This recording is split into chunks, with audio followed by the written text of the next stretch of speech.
Émission spéciale en ce jour du jeûne du 9 Av. Je précise jour du jeûne du 9 Av parce que nous ne sommes pas aujourd'hui le 9 Av mais le 10 Av.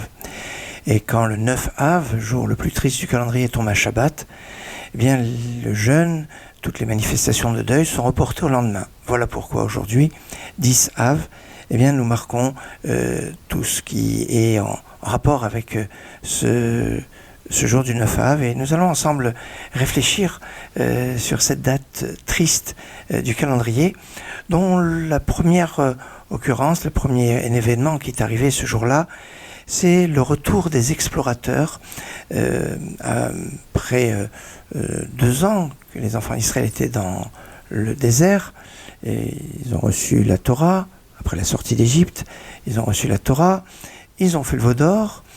Le pardon du veau d'or a pu être obtenu grâce à Kippour et après la construction du Mishkan, du sanctuaire, et cette construction du sanctuaire qui s'est déroulée en Nissan, donc 1 an après la sortie d'Égypte, et quelques mois plus tard, c'est le départ pour la terre d'Israël.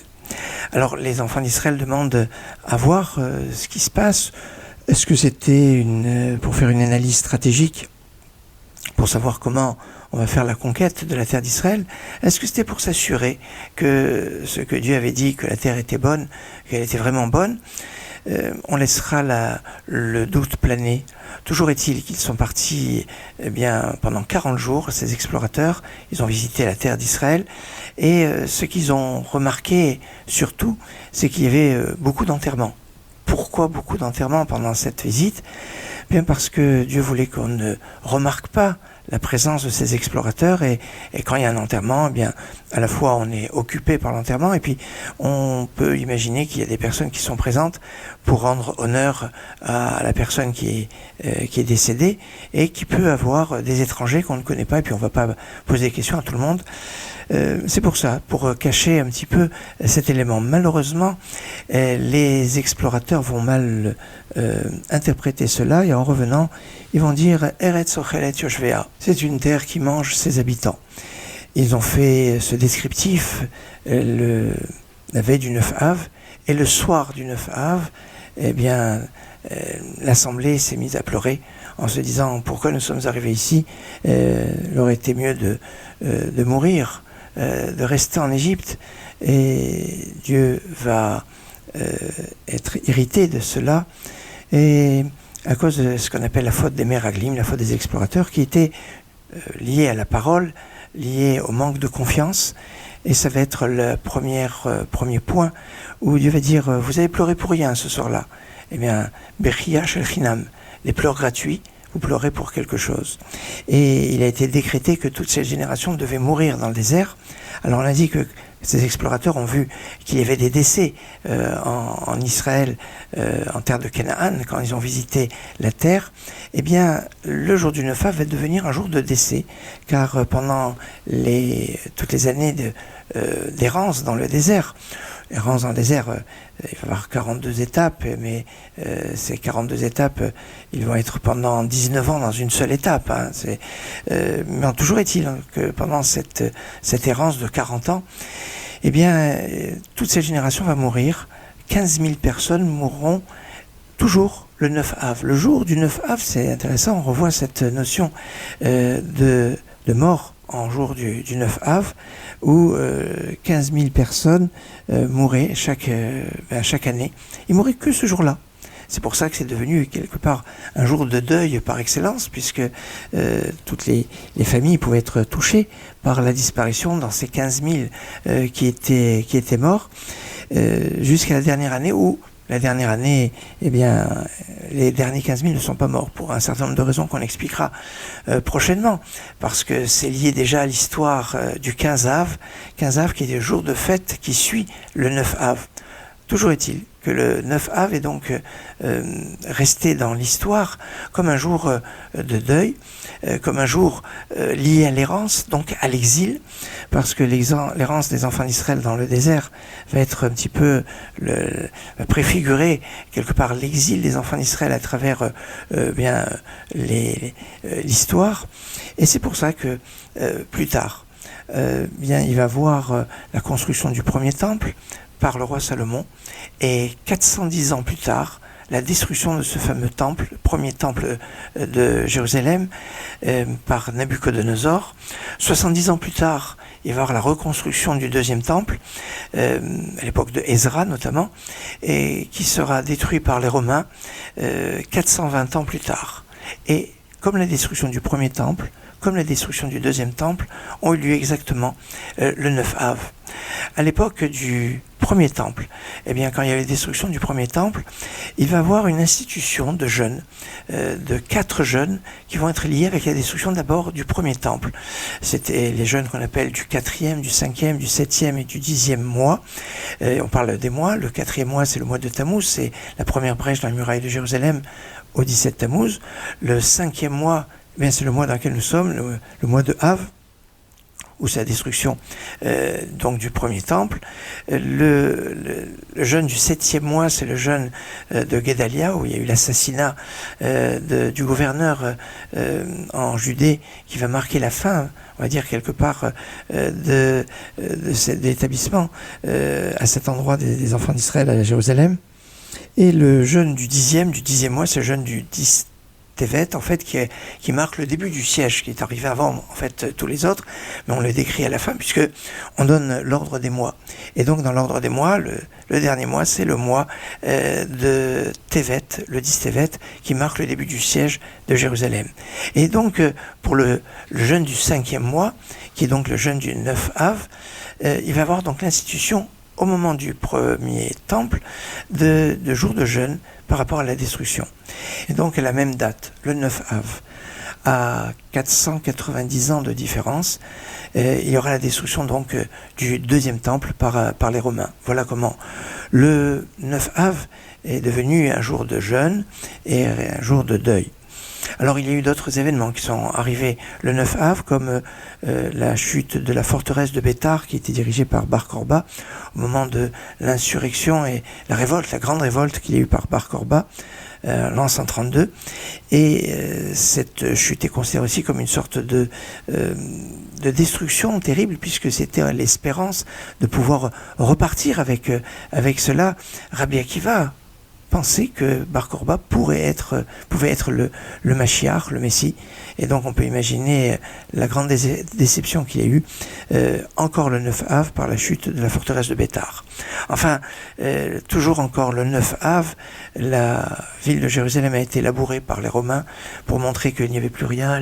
On lui a changé même son nom, Aela Capitolina, en lui donnant un nom lié aux idoles, comme pour montrer sa gravité. Alors voilà pour les bases que vous retrouverez dans les prières du 9 Av, mais malheureusement, toujours à cette date-là, il est arrivé un grand nombre d'événements tragiques, terribles, comme l'Inquisition, l'expulsion des Juifs de France, l'expulsion des Juifs d'Angleterre, l'expulsion des Juifs d'Espagne.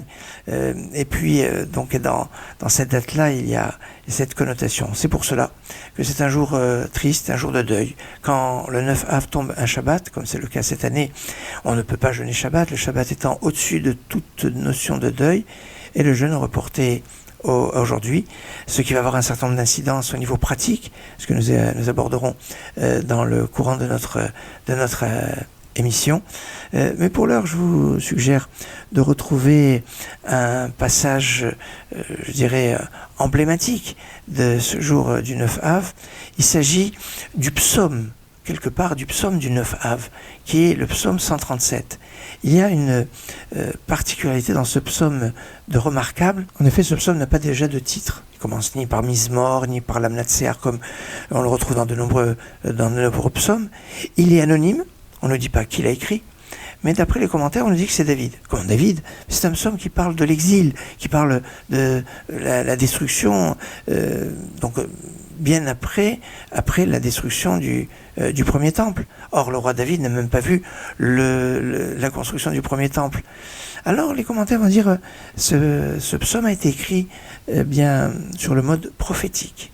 Et David l'écrit donc avec une prophétie où il voyait ce qui allait se passer. Et on retrouve cette notion de prophétie assez remarquable, notamment dans les lamentations de Jérémie, qui, sur 3 chapitres, le premier, le deuxième et le 4e chapitre des lamentations de Jérémie, ont été écrits bien avant la destruction, bien avant que les catastrophes arrivent. Et il annonçait, donc il y a une notion liée avec la prophétie. Pour revenir au psaume 137, le psaume de Tisha B'Av, d'ailleurs c'est remarquable dans la tradition séfarade, c'est le psaume de Tisha B'Av. Dans la tradition ashkénaze, on ne le considère pas vraiment comme le psaume de Tisha B'Av, parce qu'on considère que le jour de Tisha B'Av n'a même pas de psaume. Et ce psaume est structuré d'une façon assez intéressante. Il y a 9 versets qui fonctionnent 3 par 3. Les 3 premiers, il y a absence du nom de Dieu. Les 3 premiers, c'est le passé, c'est de se souvenir de Sion et de ce qui s'est passé. Les 3 suivants vont parler du serment. Si je t'oublie, Jérusalem, que ma droite m'oublie, que ma langue se colle à mon palais, si je t'élève pas au sommet de mes joies. C'était ce serment, cette promesse avec quelque part une malédiction en cas d'oubli de Jérusalem, Imeshkacher. C'est une phrase sur laquelle on reviendra. Et puis la fin, c'est une espérance dans la Géoula, dans la possibilité de retrouver un sens dans l'histoire au futur. Alors qu'on a le passé, le présent, le futur, et par 3 versets, les 3 premiers avec une absence complète du nom de Dieu. Dans le deuxième, on rappelle le nom de Dieu au passage, comme ça. Et dans le 3e, c'est une prière à Dieu. Ce psaume, par exemple, qui s'appelle Al Narod Bavel, je vous propose de l'écouter.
simchasi, tidbak l'shayni lecheki, im lo yezkirechi, im lo yale es Yerushalayim, al rosh simchasi.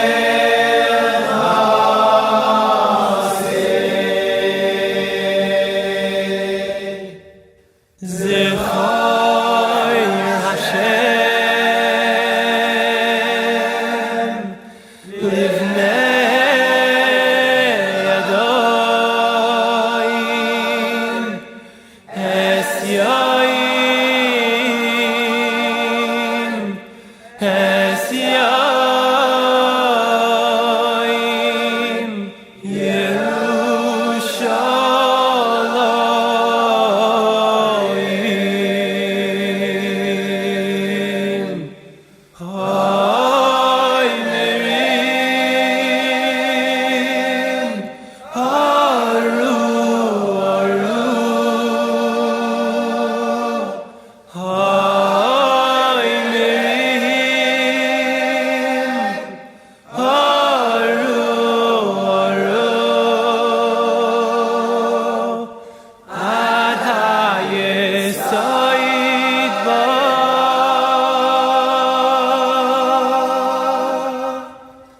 Hay Merim Haru Haru Hay Merim Haru Haru Ad HaYesod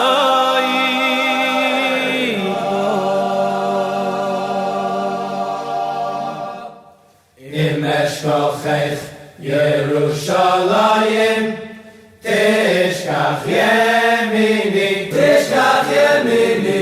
Im eshkochech Yerushalayim, tishkach yemini. Tidbak l'shayni lecheki, im lo yezkirechi, im lo yale es Yerushalayim, al rosh simchasi, tidbak l'shayni lecheki, im lo yezkirechi, im lo yale es Yerushalayim.